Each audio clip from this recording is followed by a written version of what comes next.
It's a real pleasure to be here today with you. And can I just say that this is like my favorite size of group because I hope that we have some conversation. It's hard to listen to one person for too long of a time period. And frankly, does anybody know about that, like that chest virus that's going around where you cough and sneeze and all that kind of stuff all the time? I'm a little bit of a victim to that. So I probably can't talk for that long this morning anyhow, so you're in luck. We're going to talk about a nonprofit this morning. And if anyone would have told me 25 months ago I would be standing in front of anyone talking about a nonprofit business, I would have thought they were crazy. I'm going to give you a little bit of a background on where I came from and what kind of business background I had. I started out far too many years to tell you ago in the department store business. And I was a part-time sales clerk in the blouse department in Macy's department store. And I was working part-time because I needed money. I had another job, and I didn't have enough money to make it, so I was working part-time at Macy's. They had an inventory in the middle of July, and so I came in because it was extra hours and counted inventory. And I didn't know I was supposed to wait for a partner to count inventory. And they came and checked on me, and I had counted everything properly, which they thought was surprising. I do pretty well on 1 to 25. I mean, I've kind of got that skill set down pat.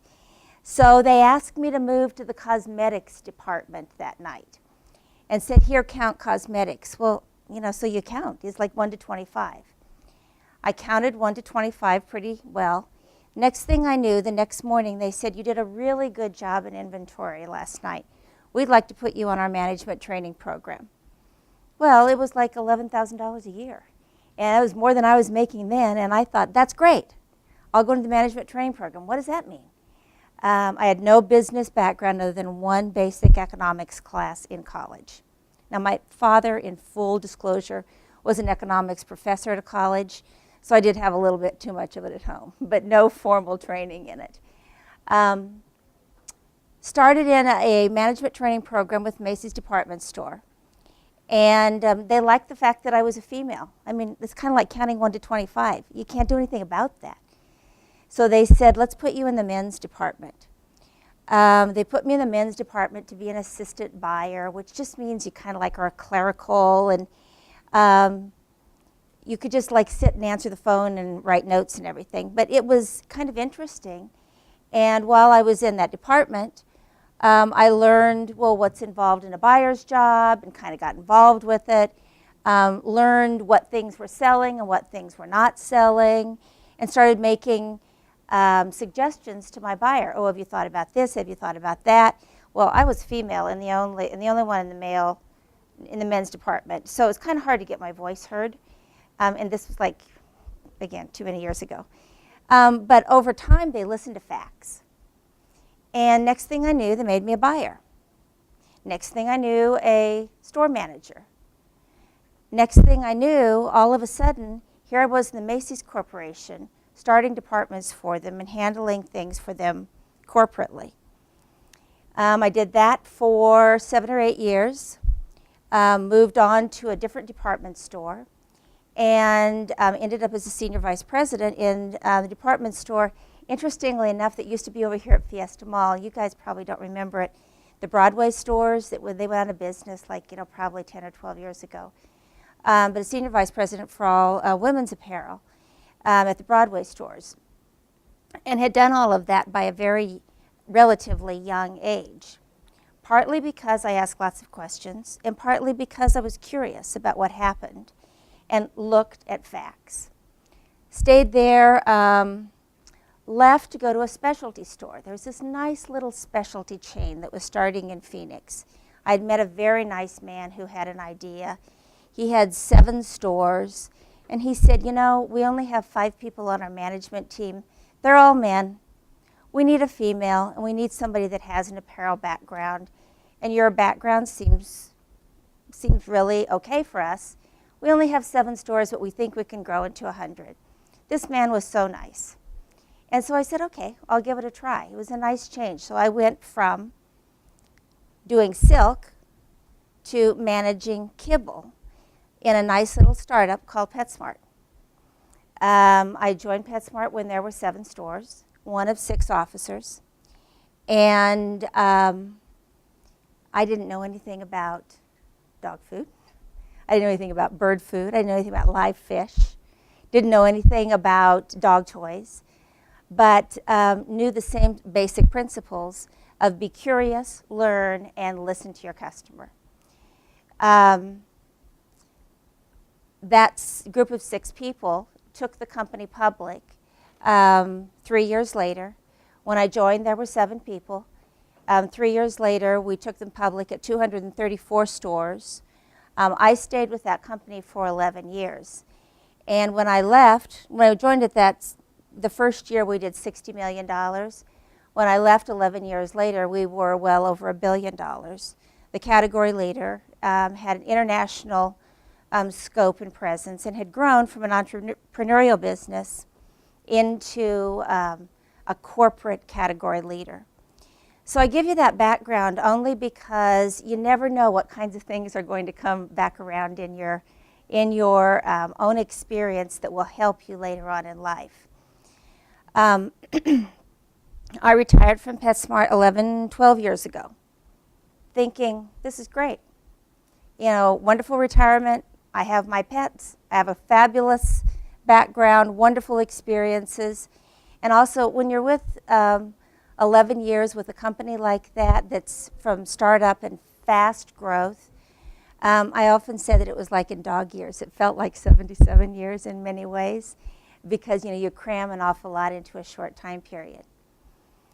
Soon after that, started the journey for what is now the Be Kind People Project, and I had no idea what was happening when it started. The Be Kind People Project is a nonprofit, a national nonprofit headquartered out of Phoenix. We're going to talk about a couple of questions today as it deals with a nonprofit business.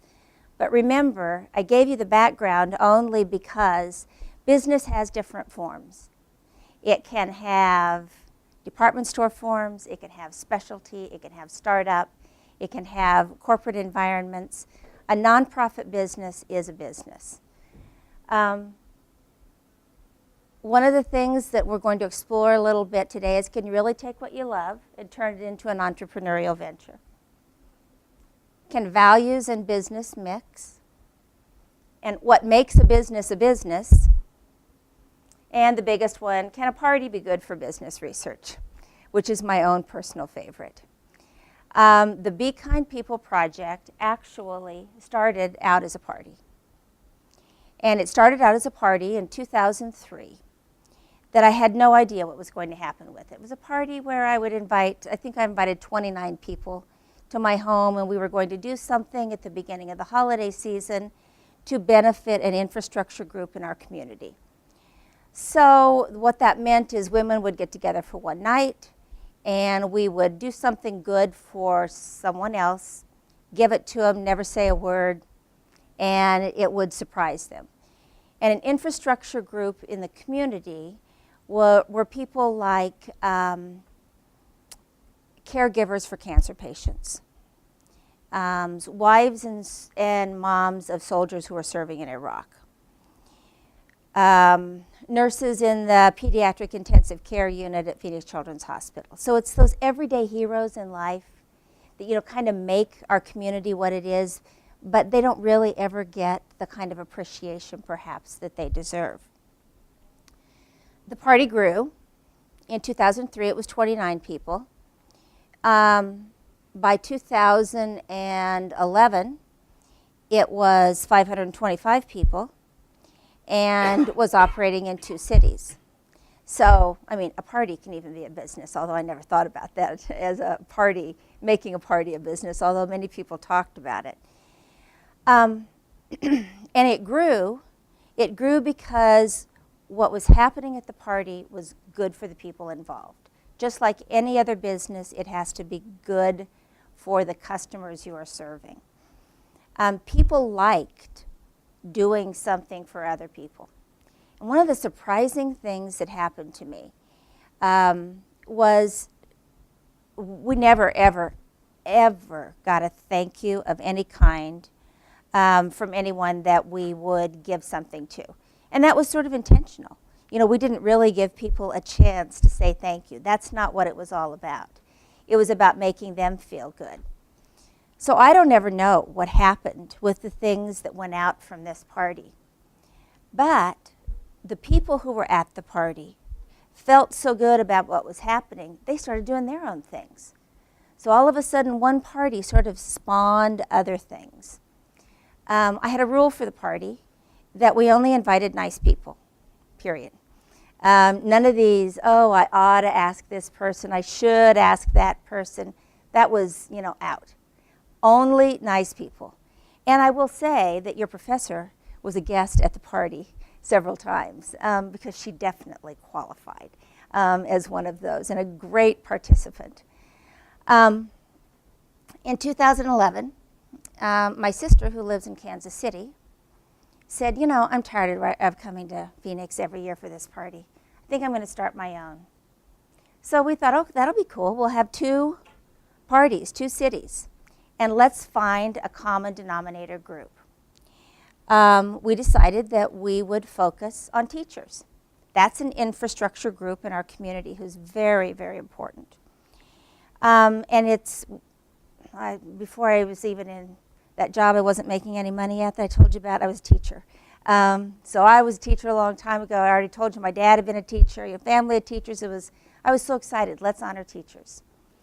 So we got together in 2011, and we put together a project with hundreds of women working together for a common cause. We brought in kind of local kids because we were honoring teachers. This was a group from a junior high school that ended up calling themselves the Be Kind Band. They've performed all over Scottsdale. They knew 3 songs in 2011. We asked them to play again this year. They have 4 songs by now. So 2 years later, they have only 1 more song. We were going to call this party the Be Kind People Project because it was all about the women who had shown so many acts of kindness. When we were putting together this party, I thought, now what are we going to do to honor teachers? It's easy to say that, but how do you make that happen? There's a group, a nationwide nonprofit called Teach for America. And every one of you guys ought to look at Teach for America. Period, end of conversation, if you have any interest in students in your community. Teach for America takes the best and brightest as they graduate from college and who are non-teachers. And they train them to be teachers and put them into disadvantaged locations across the country to spend 2 years teaching disadvantaged youth and to help narrow the education gap because there is a big gap in our communities and in our country. Teach for America has about 10,000 teachers. They have about 50,000 students a year apply for about 5,000 jobs that they place. So these are fresh college graduates that make a 2-year commitment, kind of like, in my day it was the Peace Corps. People went out to the Peace Corps for 2 years. You'd go to Africa or something like that. I didn't. But it's sort of that same mentality, but in classrooms. So Teach for America had 384 teachers in Phoenix and 210 teachers in Kansas City, 525 women. That many teachers. We could do that in a heartbeat. I sat down and talked to Teach for America and said, look, here's what we'd like to do. We know your teachers work really hard. They're in tough neighborhoods. They've just learned to be a teacher. They don't know how to handle parent-teacher conferences, all that sort of thing. Let us do something at this party and thank them. And the local Teach for America office said, well, no, we can't do that. And they said, you don't understand. These teachers are in very difficult neighborhoods. And they're not the only ones that are working hard. All those teachers are working hard. So we can't just thank Teach for America teachers. We need to thank all of the teachers. You know those lifetime moments when you just want to jump into a hole because you're so embarrassed you didn't think about things? I said, well, you're absolutely right. We will thank all of the teachers in those schools with our party. No problem. We'll absolutely do it. Well, that was like that was in July of 2011. They got back to me with a list. The party was in November of 2011. There were 10,000 teachers between Phoenix and Kansas City involved in those schools. We still had the same 525 women. But now we had the challenge of what do we do now to show appreciation and thanks to about 10,000 teachers, a little bit under. And 2 years ago, right at this point in time, I was like panicked. Oh no, what are we possibly going to do? We figured it out. We developed a product. It's like this little lanyard and a retractable ID and all that kind of stuff. We got people involved. We figured it out. And literally 10 days before the party, we thought, wait a minute, we can't just thank the teachers. They really care about the kids. Let's give them something to give to the kids. So we had a very interesting concept at this party. We had a board that had had every decade represented. So our youngest board member was 8 years old. Our oldest board member was 97. And these women worked together. I don't know if it's true, so I always do this as a caveat, but we're the only board in the country that had every decade represented. It was really great to see. There was one 86-year-old, Emily Small. I mean, if she's this tall, I'm exaggerating. And lifetime of experience, and she just absolutely adopted the 16-year-old that we had. And they worked together. They were the ones that sat and figured out how a lot of this happened. We found that kindness, I mean, it really doesn't have an age barrier. Anybody can learn to be kind. I presented this idea of, you know, you guys, we really ought to think of something for the kids to this group. And they said, well, let's do a pledge card. Let's let's talk about what kindness means and what does that do? Somebody said, oh, it's anti-bullying. I don't know. We don't want to say that word anti. Doesn't sound exactly right for a party. Bullying and a party doesn't quite go together. They came up with a pledge, a Be Kind pledge. Said, okay, now put this on a pledge card. We'll give it to the kids. We'll make it the foundation. We'll make a poster. We'll make all this kind of stuff 10 days before the party. And they all left. And then, you know, I started thinking again, wait a minute, 10,000 teachers times 25 kids average per class. Holy cow, we have to print 250,000 Be Kind pledge cards. And so that night, I got a graphic artist to put together, you have a pledge card, right? Will you hold up the front of it? This thing that says, I'm a Be Kind kid, on the back of it are 10 components. And I'll show it to you in a minute. Got the cards in, got a junior high school to bundle 250,000 cards into packs of 25 and get ready for this party. So it was, when I look back, I thought, wait, thank goodness I wasn't afraid of doing things big and wasn't afraid of challenges, or this would have been, it would have failed many times. So then I thought, how in the world are we going to deliver all these gifts? I couldn't just take the women at a party and hand them a box and say, so go into this neighborhood that you don't know, clear, way out in Phoenix, and deliver a box to a school. So I thought, well, we had 140 schools in Phoenix. We better get a school bus and deliver it. And I heard you talking about board games and all that sort of thing. In my entire married life, there has never been a more interesting conversation than when I said, honey, we're having this party. I think I need to buy a school bus. And it was, you need to buy what? I think I need to buy a school bus so we can deliver things for a party.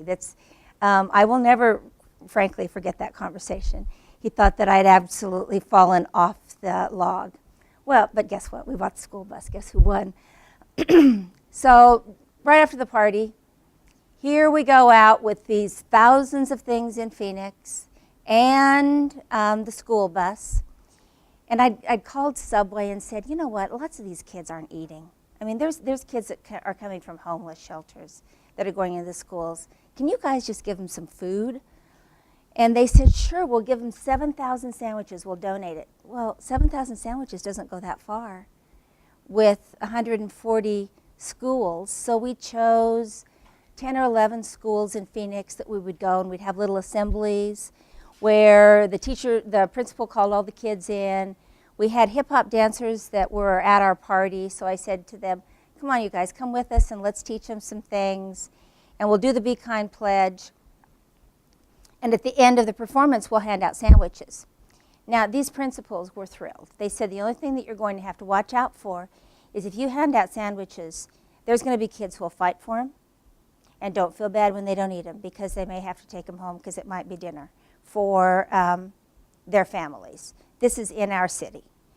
And I didn't really think that, I thought it was just like a line until the first school that I went to. And it was really true.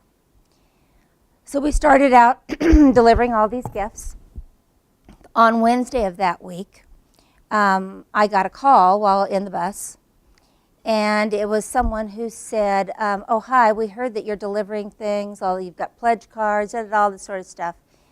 And we're from the USA Today, and we'd like to find out what you're doing.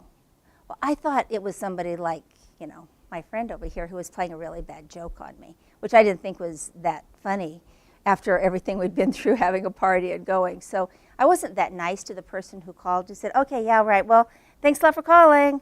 See you, bye. And the next morning, got to our next school, and USA Today was there with their photographers, their reporters, all that sort of thing. Well, I had an awful lot of marketing background, and I knew the minute I stepped off the bus, whoa, there is no way in the world that you can pay for that sort of thing or get that kind of potential publicity. So we had a snap decision. Do we put on a show or do we do what we're going to do? What could we do? We do what we were going to do. We just went in and we were ourselves. And I thought, well, this isn't that great. They're not going to really love giving out sandwiches and things to teachers and, a few little dancers dancing around. But that was it. 3 weeks later, I got a call from another friend early in the morning and said, you know what, you better go down to Circle K right now. Because USA Today was out with a special section, Sharing in the USA. And on the half-page front page, they had the top 10 nonprofits in 2011 that is making a true difference in America. We were featured. There we were on the front page as a full half-page photo. I almost fainted because we were a party. We weren't a nonprofit. So here we were with all this publicity, and I thought, what in the world are we going to do now? So did what almost anybody would do and kind of retreated and did nothing. There were no game plans for that kind of thing. I guess I wouldn't tell you to always have a plan B. I would probably tell you to always be in rule number one in looking at a nonprofit or any business is be receptive. The information that we got from people all around the country was unbelievable. And it ends up that there really is no other organization that is putting a primary focus on thanking teachers. Now, who is your favorite teacher? So as I say that, everybody, whether you wanted to or not, probably got an image in your mind, right? Anybody want to tell me who your favorite teacher was? Mm-hmm. It was Mr. Grant, my fourth grade teacher. Mr. Grant, fourth grade teacher? Why? What's your favorite teacher? During the school year, we actually wrote a book Cool. That's really great. He's very good at letting the students have creativity and understanding, new and creative concepts. Wonderful. Anybody else? Seventh grade English teacher, Miss Lofton. She was just a really cool teacher. She liked a lot of the same things that I liked, like sci-fi and stuff. We'd always talk about like Battlestar Galactica and weird stuff like that. It's like she kind of understood, Got you. Yeah. Miss Lofton? Yeah. Thank you, both of you. Here's what happened. I've asked that question, I don't know, thousands of times in the last 2 months, in the last 2 years. Did you hear Mr. Grant and Miss Lofton? There is a respect level that we in America hold for teachers that is unlike almost any other profession. We are a rightfully casual society, and you would say a first and a last name, or sometimes first name, but when you ask about a teacher, almost always you'll get the Mr. and Miss. Almost always, I would say like 98% of the time, the teacher will be grades K through 8, so up through junior high. And that's not to say there aren't great college professors, okay? Or great high school teachers. But people have an appreciation, not necessarily for I learned how to multiply my 3s, but they have an appreciation during those developmental stages of life for what a teacher means to that person. So Miss Lofton understood him, shared a common interest, probably gave him confidence in that. Mr. Grant let him do something creative that he had never done before. And those are incredibly important lifetime experiences. So as we really looked at it, we thought, wait, look at the reaction we're getting. Nobody else is really recognizing teachers. And look how important it is in our society.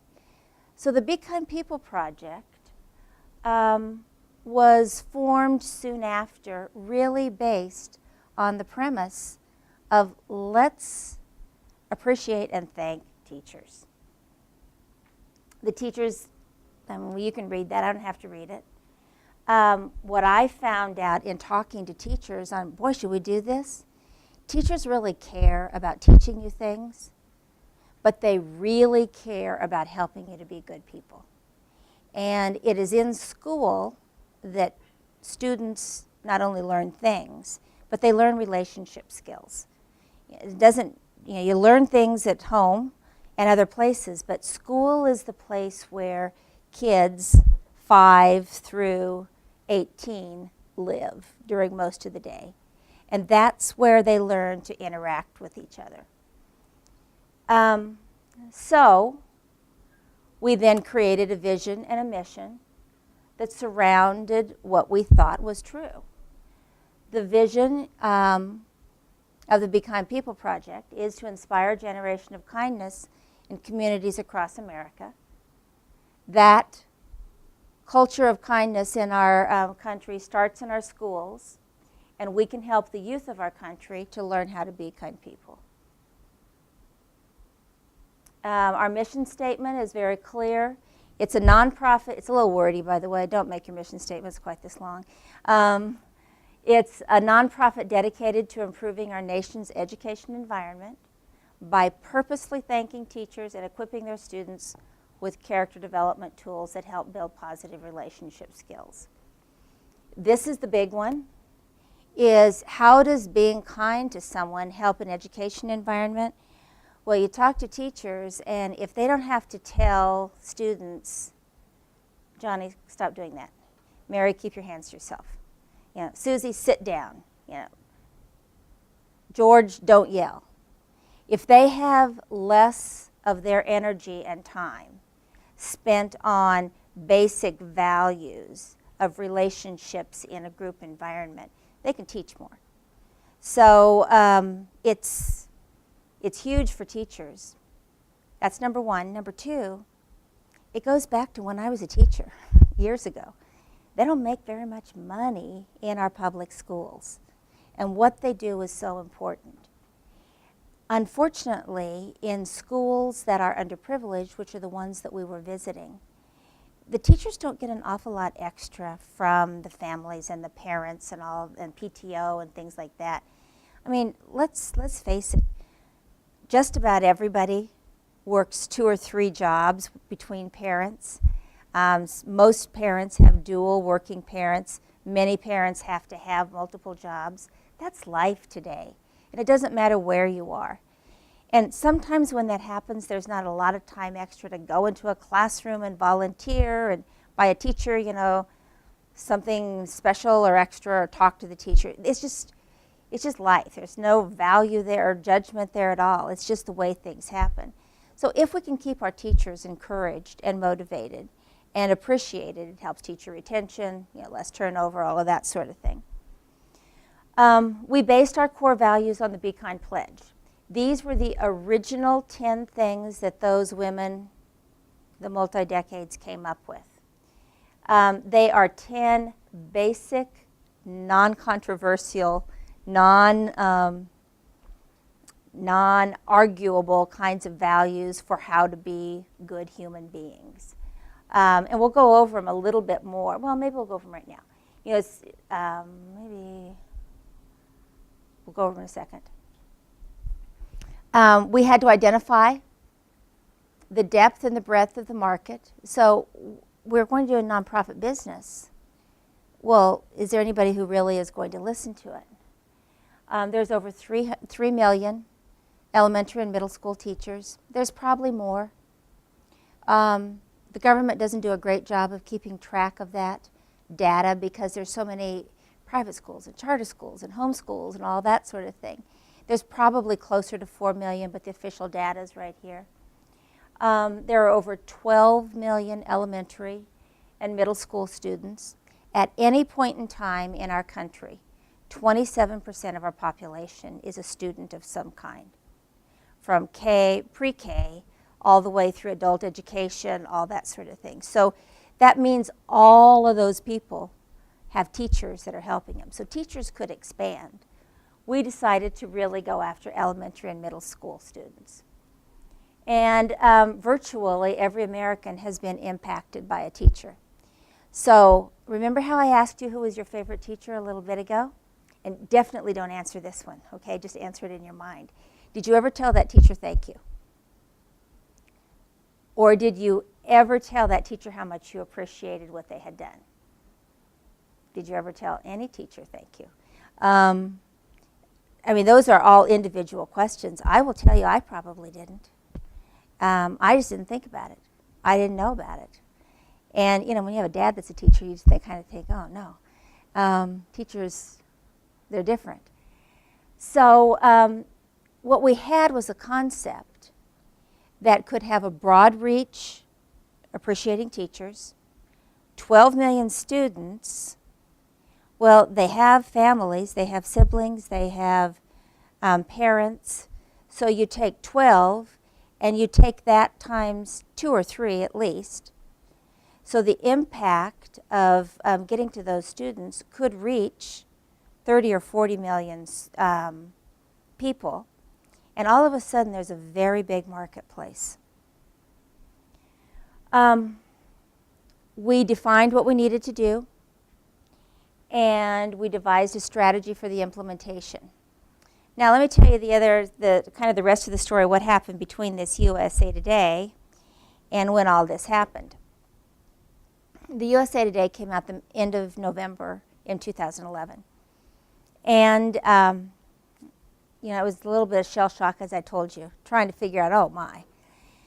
So I sat with Teach for America here in the Phoenix office and said, boy, you know, it seems to be really good. We should maybe see if this is this like a one-shot deal? Should we try something again?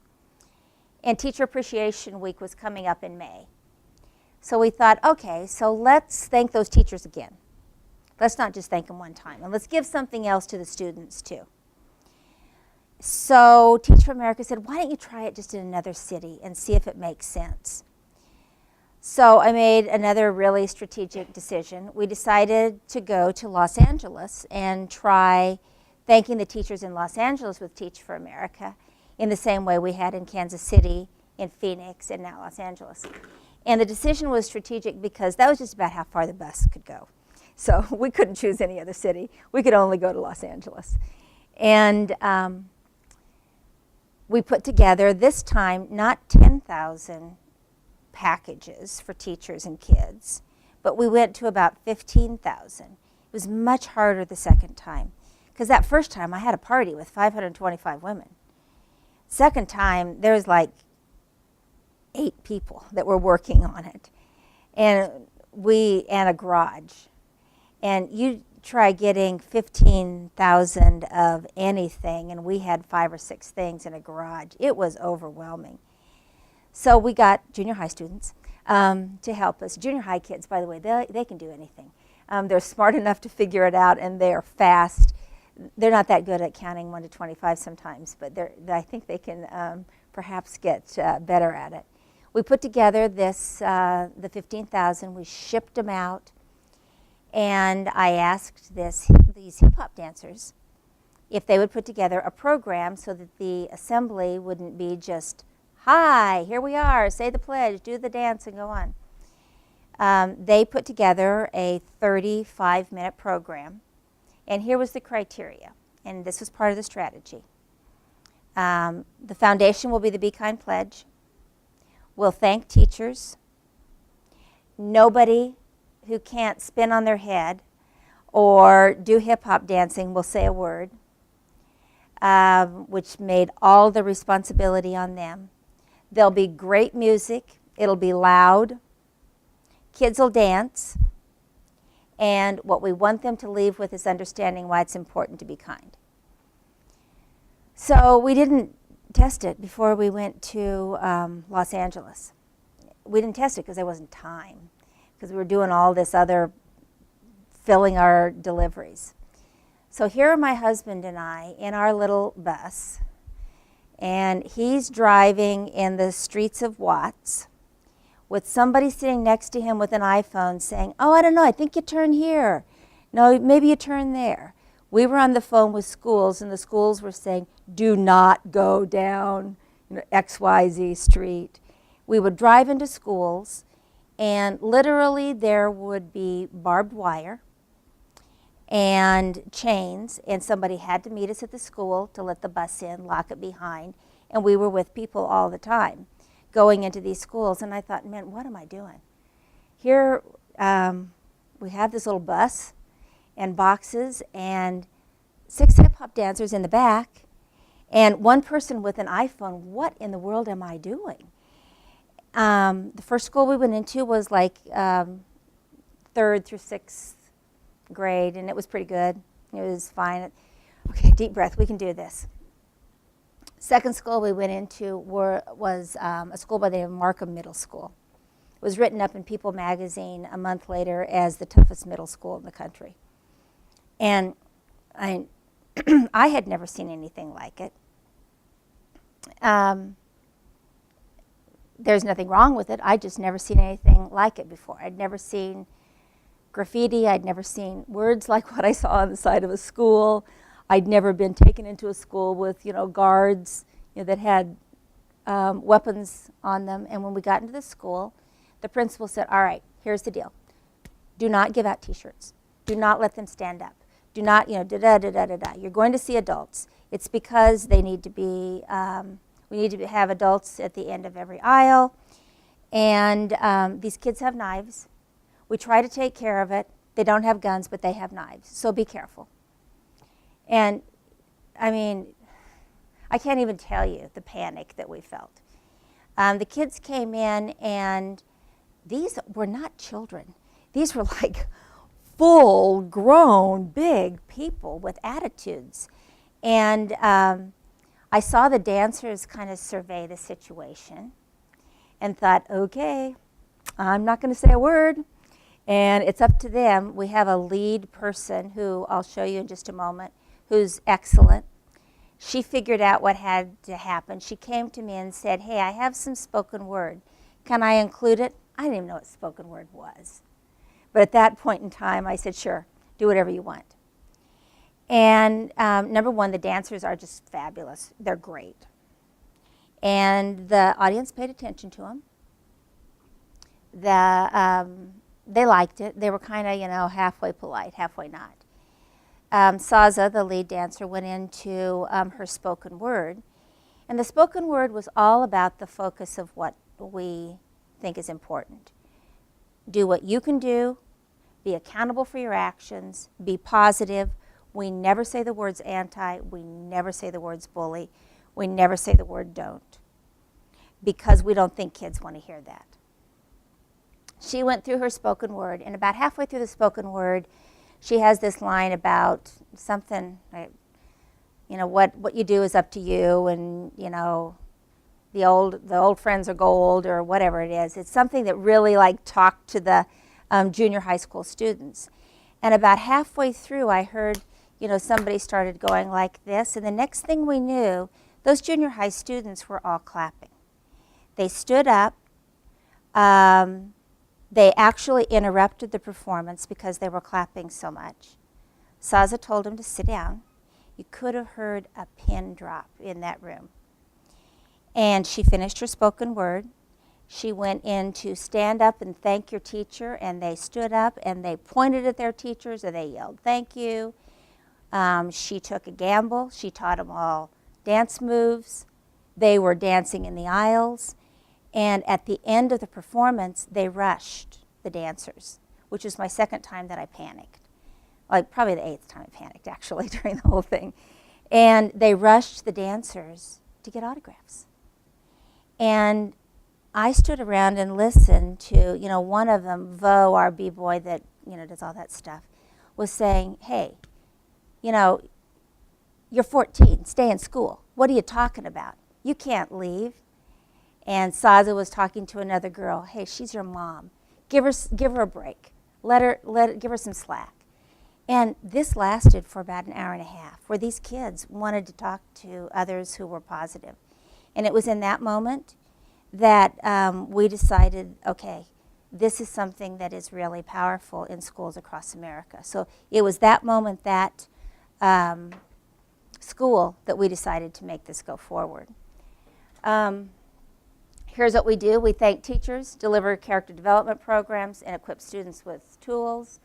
One of the things that is extremely important in any kind of business is to create a sustainable competitive advantage.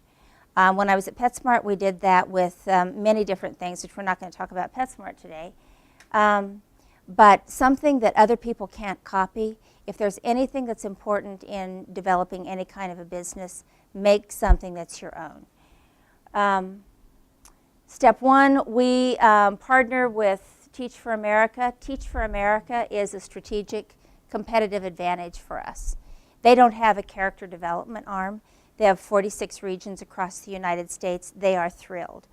Our agreement with Teach for America is we go into every school in the markets that we serve, and we deliver supplies to their teachers in classrooms 4 times a year. We can't just do something once, because, if I hear something once, I don't remember it. If you hear something 4 or 5 times, then you have a better chance. We don't just do assemblies. We have, because we found 10 markets across the country, and we did a very, very strategic decision. Do I have to stop? Okay. We made a very strategic decision on where we go across the country. We were in Los Angeles, West Coast, inner city. We were in the Southwest. We went into New Mexico also. We went into South Dakota and Oklahoma, because there are Native American schools that Teach for America serves. We wanted to find out if it was going to make sense there. We chose another Midwest city, Oklahoma City, another Southwest city, Las Vegas, and then we went into New York City and Dover and Wilmington, Delaware, with a little bit in Philadelphia. So these are things that teachers receive 4 times a year. They get a box, and Teach for America is our entree into schools. We can't just call schools and say, hi, we want to deliver a box into your school today, and open it and we'll be safe. You don't know us, it's okay. Teach for America is our entree. Every teacher gets one of these with supplies for their classes 4 times a year. What's unique about it is in every single gift, there's something for the teacher. And it's like not a new car or anything like that. Like this little sports watch they got one time. We also have things for their students, for their classroom. So we have contests, and we have these stickers. We have cards, not just that kids get. And remember, these schools have nothing as far as resources go. The students get something that they not only use for themselves, but always everything we give is designed for the student to use, to give to someone else. So it's that action of learning. It's not just get something and take it. It's get something, learn about it, and pass it on. Every student gets the Be Kind Pledge card. All of the language is done in kid-appropriate ways. And then we have taken our Be Kind crew, and these are our, let me pass out this pledge card too to everyone. Except those of you who got it at the beginning, I want you to keep it. This is the junior high version. It doesn't have kid on it, but I don't have an adult version, sorry. These hip-hop dancers are now our Be Kind crew. Last week on Wednesday, we completed our 100th assembly. We've seen 50,000 students, over 50,000 students. And they have traveled from Los Angeles through the Midwest into New York City.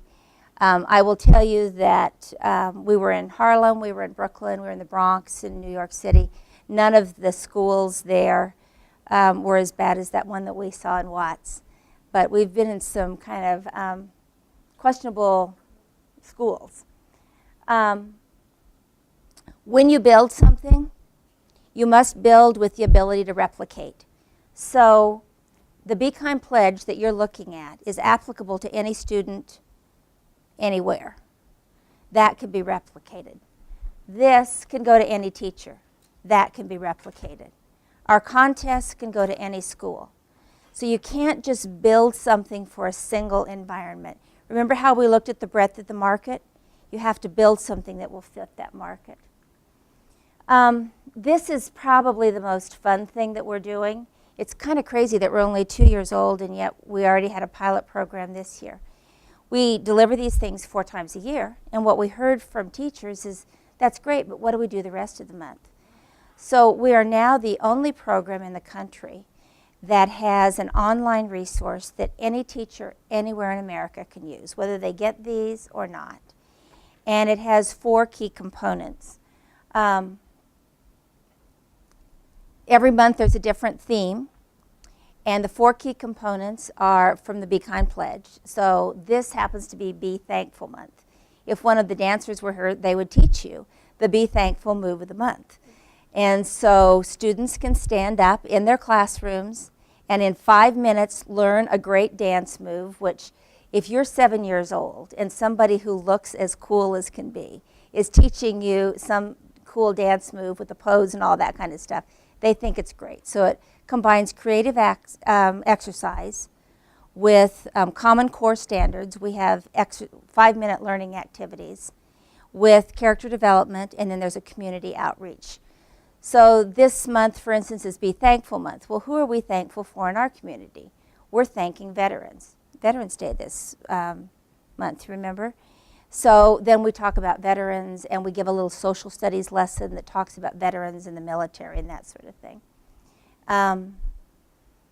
Last month was Be Responsible Month, I think, and we honored farmers, farmers because they're responsible to feed the nation. It was actually very good. We extend into the community. 94% of our schools are Title I schools. These kids, frankly, don't get a chance for a lot of community service. So it gives them an opportunity to take cards like this and do things for others. Last year for Hurricane Katrina, do you want me to stop really? Sure. Last year, when Hurricane Katrina happened, we had 10,000 students in our schools that wrote cards to students in New York City that had been impacted by Hurricane Katrina. We took those cards to New York and gave them notes of encouragement from students they didn't know in our city. And then we gave them 5 more to give to first responders in New York City. So it's like you take the single gesture and you move it forward. How you say things determines what and if people hear your message. Remember how I told you that no one who looks like me speaks at these assemblies that we go into? I mean, let's face facts. I look like somebody who would say, do your homework, eat your broccoli and get to bed on time. And if I got up in front of a group of students, they would check out on me as fast as could be. But if they get up in front of students, all of a sudden they pay attention. This is our Be Kind crew, and this is another sustainable competitive advantage we have. Not only do we have this great group of dancers, but we take an attitude that is positive, and they make it cool. So these are our school assemblies given by the Be Kind crew. They connect with the kids. During the assembly, they thank people. They create a positive environment. And one of the things we teach them is teaching through example. So one of the things that happens, which I won't have you do right now unless you want to, it'll make you feel good if you decide to do it. But one of the things that we do is say, hey, is your teacher here today? And you don't ever wake up in the morning and wonder, is your teacher going to be here or not? And we say to the kids, where's your teacher? And it doesn't matter whether they're kindergarten, whether they're 8th grade. They turn around and look at their teacher, and they point at him. So once they point at their teacher, we tell them, all right, point at your teacher right now and scream thank you. And at first, they kind of scream thank you. It's not a bad thing to try. You don't have to try it in this classroom environment, but you might want to try it sometime soon. And then they see the teachers just like all of a sudden get overwhelmed. And then we tell them now, look them in the eye and scare them because you're so thankful, and point to them and scream at the top of your lungs, thank you. And I mean, it's usually deafening. And there is nothing better than getting kids going with yelling by saying thank you to someone else. So that sets the theme. We then talk about how being kind is contagious. And you never know what's going to happen when you're kind to someone. And they give this little example, where you can smile at somebody and then, they smile at the next person, the next person, next person. And you just never know. And we always choose students who don't know what's going to happen to be examples. So I did that this morning. There were 3 of you in here who chose to be kind to me this morning because you were nice, you spoke, you smiled, whatever the case might be. You didn't have to do that. It was a decision you made, and I gave you a card. And if you were one of those students, you would have picked up the card. We'd have given your own Be Kind t-shirt. And thank you. And you never know when you're going to be rewarded by being kind to someone else. And thank you. If you were in an assembly, you would be now coming up with the dancers and dancing. But, we won't be doing that today. Yeah. And all of a sudden, when they see examples of kids in their own peer group, what happens? They realize, oh, gosh, I could have done that. We give them examples. You'll see what happens. This is what happens afterwards with them talking. Sorry, it's a little dark. And kids everywhere have a consistent reaction. We have never gone into any school in the 100 schools where there has not been a consistent reaction. This is my only sense of anxiety all morning, is that I'm going to try to play for you how it looks. Oh boy. While you're doing that, I'm going to let you know, I've had an opportunity not only to attend the party, which, by the way, it was marvelous and fantastic. I've been multiple times, and it's the coolest thing I do all year long. But I've had a chance to attend one of these assemblies that they do. And I was so surprised at how engaged the kids are about a message that you think would be oh so okay. Okay? And the energy that they produce is pretty phenomenal. And be able to reinforce that multiple times throughout the year with groups of students in Title I schools makes a huge difference. Okay? So she's doing that. It's not working. I don't even see where the little thing is I'm supposed to push. But there's something on the end that we're going to try, all right? So hold with me, and maybe we'll still try to do it. All right, so you develop your proof of concept. We did it across the country. And then you build to scale. So what started out in 2 markets in November of 2011, here's what happened during the first year of operation. There were 119,000 teacher gifts developed. We had over 3.5 million student impressions. We delivered over 7 million resources to schools. These are kids who did things, sending gestures to other. At that point in time, we had 84 assemblies with 42,000 students. We're over 10 million resources that are now sent out. Every single thing that we send out has a consistent branding message. Every single thing.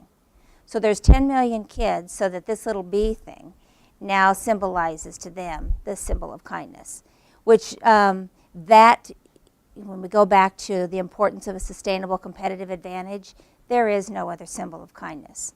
For those kids, that's what it is. And as we grow, that will continue to grow. And any other organization can come in and do what we're doing. In fact, I hope they do. Kids need it. But no one else will have that symbol that's been established right from the beginning. What's the expected outcome? Here's what we're looking for. Teachers are appreciated, students are inspired, then classrooms are mobilized, like to give things to others. Schools are impacted, and communities will benefit, because if kids can learn these values at an early age, and they learn an alternative to bullying behavior, and they learn different ways to do things, they will not be as likely to be bullies. They will grow into more responsible adults. We have to have a measurement of success. Every business has to. So you have benchmarks on how you're doing. And then I only have 2 more rules. Stay focused on what is important. So it'd be real easy to get caught up in what market are we going to go into next, and what's the next branding initiative going to be. We have never lost track of nothing is better than students learning to be kind people. We always, if you were to walk into our offices, there are pictures of kids like this all over. I have more pictures of kids I don't know. And I've been to every assembly, so I've seen like these 50,000 faces. Many more pictures of kids I don't know than I do of my own grandchildren, which kind of bothers them sometimes when they look at my phone, I will say. This is my favorite boy. He was a boy in Coyote Ridge Elementary here in Phoenix. Did anybody go there by any chance? It was like, oh my gosh, I have to do this. And then the last thing is be resilient. There'll be people who tell you can't do things, but if you believe in something, you go after it and you do it. The thing that has guided us from the beginning is the Margaret Mead quote, never doubt that a small group of thoughtful, committed citizens can change the world. Indeed, it's the only thing that ever has. We will never know what happens with these kids, ever, ever, ever, ever. There's no way to know what child will be impacted by something that they have done or that an experience they've had. And that's okay. We don't have to know it. But if it makes their lives, their communities, their families better, then the business is a success. This was not a contrived photographer photo. This was one of our little guys who was a kind kid that got to come up, and he grabbed his best friends to take a picture at the end. And the light's not really good, but I just think that the mix of both gender and ethnicity on this, what can happen when kids just decide to be good to each other, I mean, it's just incredible.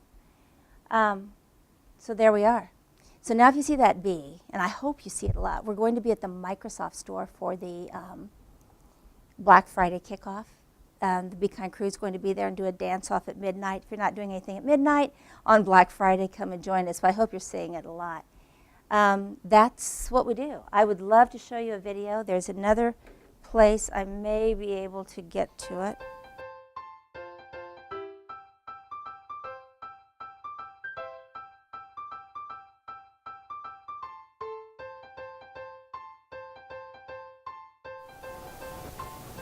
Hey, Miss Bunker, this is for you. You make a difference. Mrs. Bunker, thank you so much for helping me this year. From Jenna Lee. Thank you, Jenna.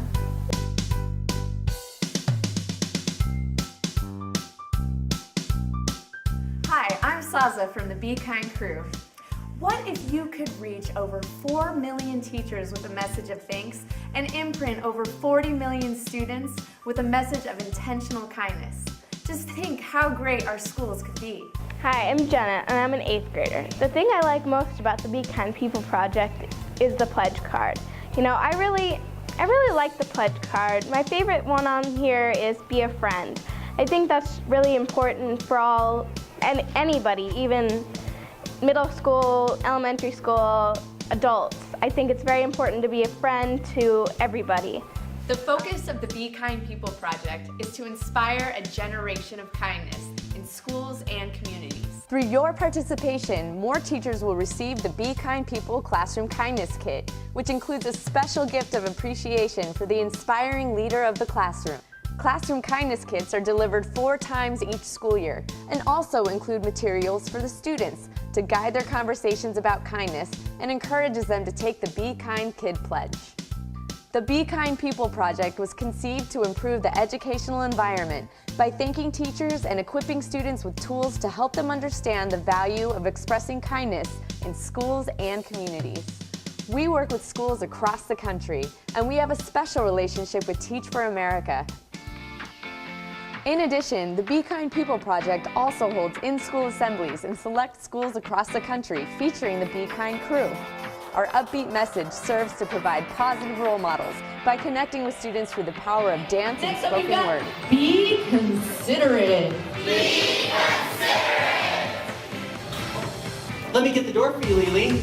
Oh, thanks, Bo. That was very considerate. You're welcome. Bye. Bye.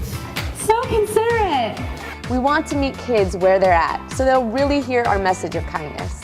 We know kids hold the power to make schools and communities better for everyone. Other activities include annual national contests for creative expression and for writing. Kindness can be incorporated into the learning model in schools too. The Be Kind People project would love your help to reach every teacher and every student in classrooms across the entire country. And the time for all of us to work together to make a positive difference in America's schools is now. Please join us. Teachers and students all across America will thank you for your kindness. It's made a huge difference in our classrooms. Kids are kinder to each other, they're more respectful to me as a teacher, and their attitude of gratitude has increased tenfold. I received thank you notes, I received mini cards of thank yous from my students, and they really do appreciate what we do for them. So thank you, Be Kind People Project. Thank you for everything you're doing.